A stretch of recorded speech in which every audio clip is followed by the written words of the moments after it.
پہلی تو بات یہ ہے کہ جو خط جس کا آپ نے ذکر کیا ہم نے بھی دیکھا ہے، یہ خط یونائٹڈ اسٹیٹس کے 2 انسٹیٹیوشنس کے درمیان ہے. US اسٹیٹ ڈپارٹمنٹ کو ان کے کچھ کانگریس مین نے خط لکھا ہے. اس لیے خط پاکستانی گورنمنٹ کو یا کسی انسٹیٹیوشن کو ایڈریس نہیں ہے، سو اس لیے ہمارا اس پہ کوئی کامنٹ کرنا بنتا نہیں ہے.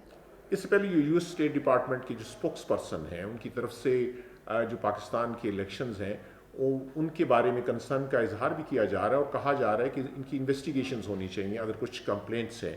اس کے بارے میں آپ کیا کہتے ہیں؟ دیکھیں جی، ہمارا ایک ہی موقف ہے، ہمیشہ سے یہی رہا ہے کہ پاکستان ایک خود مختار ملک ہے اور پاکستان کی ڈیموکریسی ایک وائبرنٹ ڈیموکریسی ہے اور یہاں پر انسٹیٹیوشنس ہیں، میکنزمس ہیں، عدالتیں ہیں جو اس طرح کے کوئی بھی شکایات کو، ان کے مسائل کو حل کرنے کی پوری کیپیسٹی رکھتے ہیں. اور پاکستانی عوام اور Pakistani institutions have the capability to resolve these issues as well.